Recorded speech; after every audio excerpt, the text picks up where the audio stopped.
Now the next thing is, let's be courteous here, okay? So let's wash this toothbrush off here. So let's put a little soap in it. Yeah, lots of soap in it. Yeah. Get that good and lathered up. Wash it, rinse it off. Because you got to remember, this isn't your toothbrush, so you need to be courteous. All right, good and rinsed. Let's rinse it off real quick. Yeah, that's good. Good as new. Right on.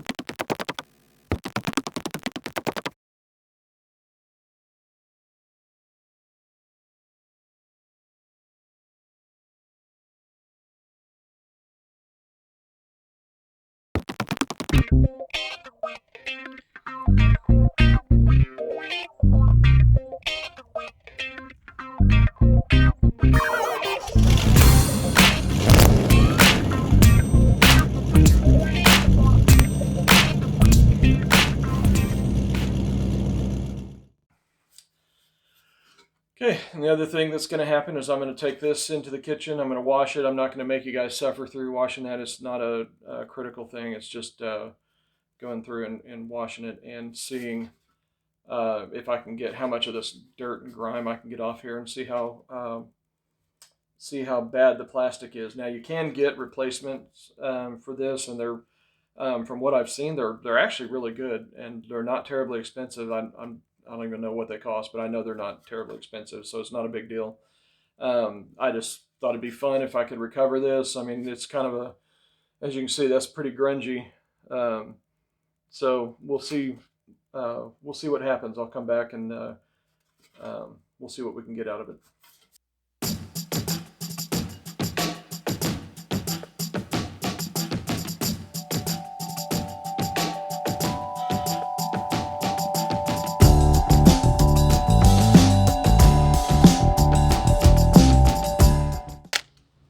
Man, I'm already seeing a huge difference in the clarity. That's pretty cool.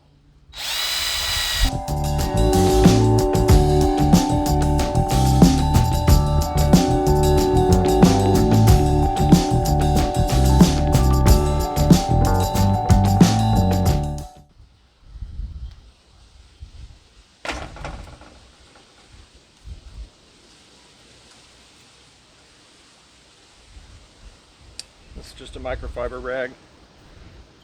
So just in the first, this is still a little hazy, so I'm going to do the other side of this one, this side, and you should be able to start seeing some real differences. So, man, that's pretty impressive.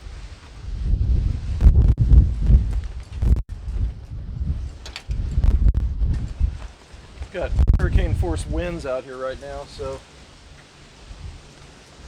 a little more. Yeah, don't bother shaking this stuff up because that's just unnecessary. There's nothing in there that would settle out, so that's just silly.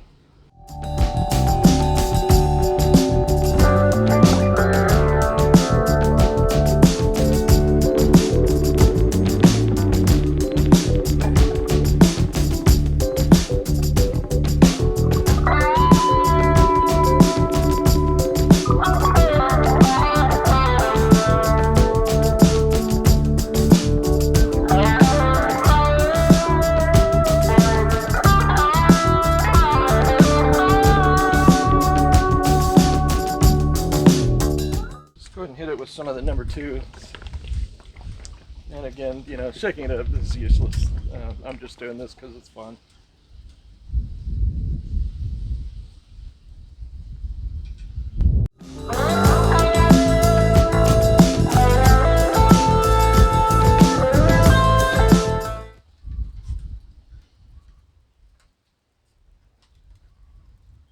There, puppy dog. Say hi to everybody out there in YouTube land.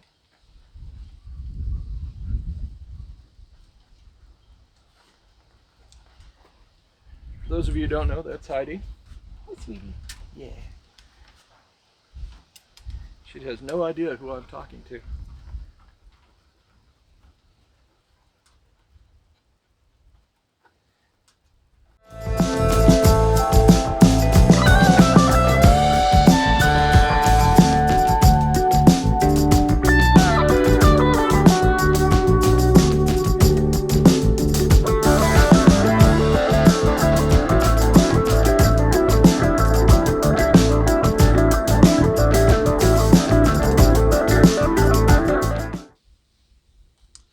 So you can kind of, here I'll put, you can kind of see the difference. Now, the thing about this too is, and I don't know if you can see this, but there's kind of a round part here, and that's where the sun has been exposed to this, and I don't know, it's, you know, it does something to the plastic itself, and I don't think you can ever get that out. So I don't know, you know, when I hold it up, it's still a little foggy in there, but it's not the plastic itself. There's no scratches on there. It's actually in the plastic itself. So, and this last stage is just to clean all the excess off. All right, back to the number 3. Whee!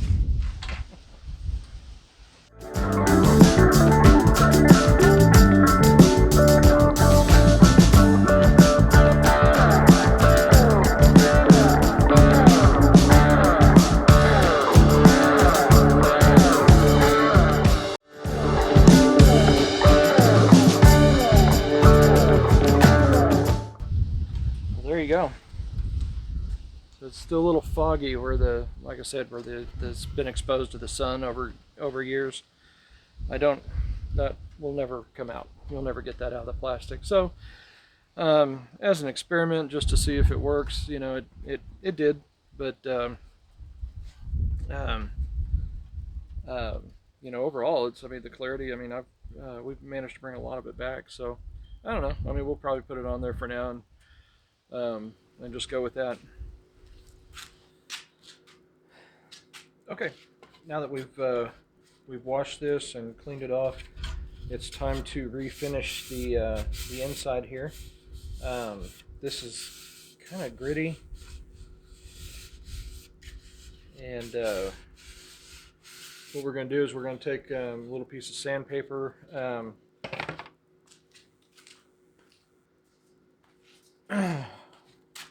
This is 320 grit.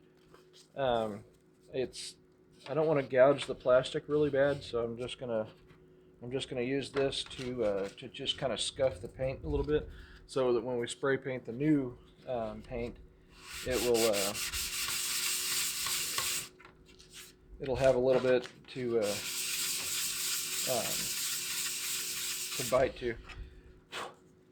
So you can see, I just barely, I don't know if you can see that, put it up here, but the paint's already, I mean, that's how thin the coat of paint they put on from the factory is. So, and then, you know, plus years of sitting in the sun and baking in the heat.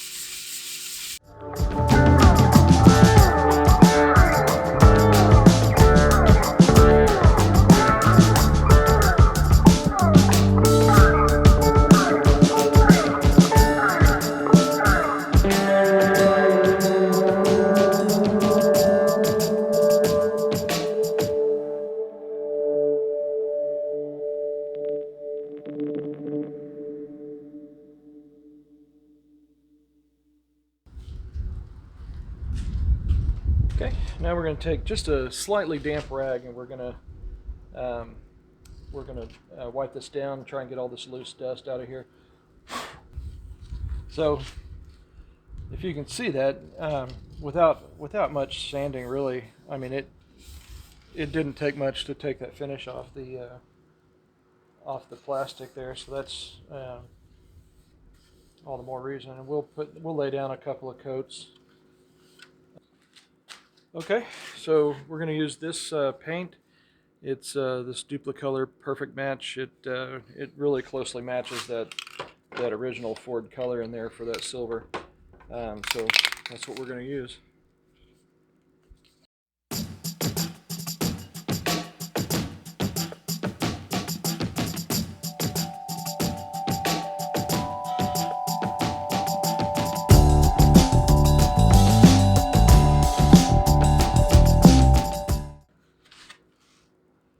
if you can see that in the camera, but I went a little heavy on that one. So really, it's a good idea just to lay down just some slight even mist coats and just really just build it up. You don't want to do it all at once. Or maybe you do. Maybe you're in a hurry, got dinner waiting.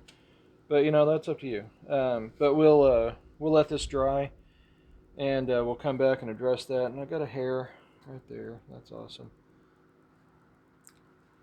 All right, yeah, I missed a couple spots over here, but I'm not gonna worry about that for now. I just want to I want to let this first coat kind of dry and get that'll be our base coat, and then we'll lay down subsequent coats after that and get a good even coverage, and it'll look just like new. Okay, now that coat's dry. What I'm going to do is I'm going to take. I've got kind of a worn side of this this 320, and I'm going to take and just lightly scuff because I had some imperfections. I had a run over here, and that didn't actually dried out pretty nice. So I'm just going to lightly touch this up.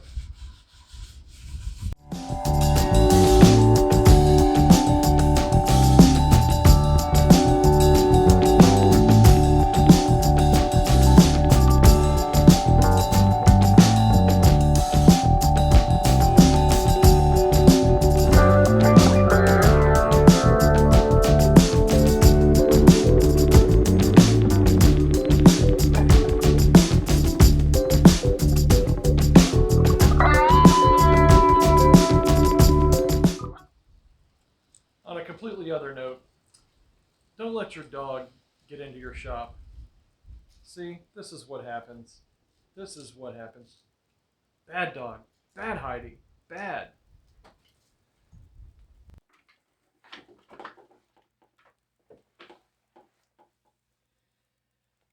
Okay, we're back inside.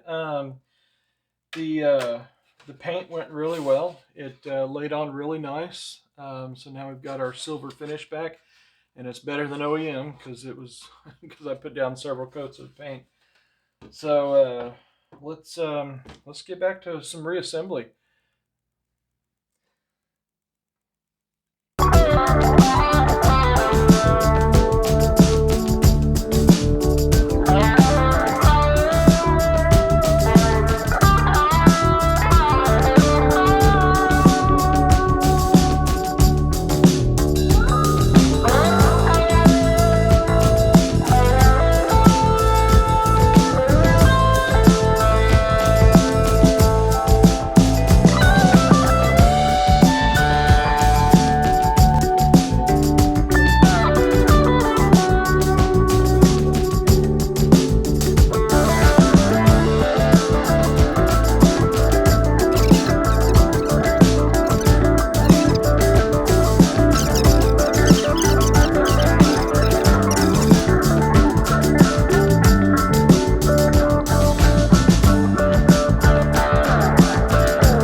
Finished product.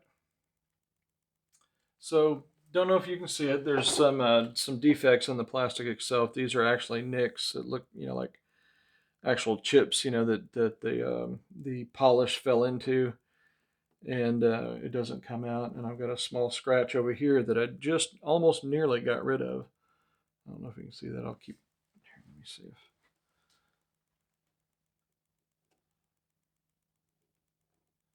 Well, it's there.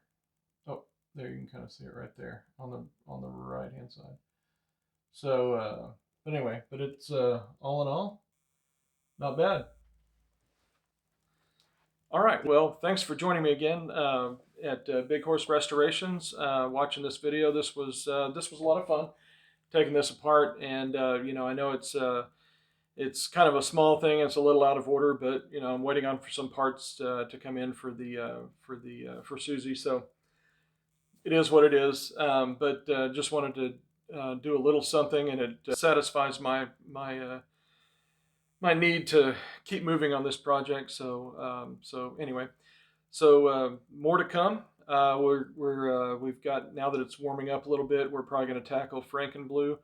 It's our 1990 step side OBS Chevy truck. So got a to take the passenger door apart, and we're going to be putting in some new locks, new window actuators, lock actuators as well. And some new weather strips. So you'll get to join me for that. And got a couple other things that are coming up while we're waiting on parts for Suzie. So the next step on Suzie will probably to get into the trunk area. We're going to take that trunk lid off. We will we'll probably take the fuel tank out and probably start working on removing the existing trunk pan, which I'm relatively certain that got welded in on top of the existing pan that was underneath it, and it was probably the original pan. But so I need to work on pulling that out. So we may start doing some of that in the meantime. But then we'll have a new trunk pan coming. But once we get that pan off, I know the driver's side frame rail in the rear is in really bad shape. There's a good chance that the support structure across the back underneath the tail light panel, I'm pretty sure it's in bad shape too. So but we got to peel that trunk pan off to take a look at it and see what's underneath, and that's going to really be the next step. So that's what we have to look forward to. I hope you enjoyed this video. Stick around, throw me a like, hit the subscribe button, hit that little bell if you want to get some annoying emails every time I upload a video. So I appreciate your support and your viewing time. Look forward to seeing you again.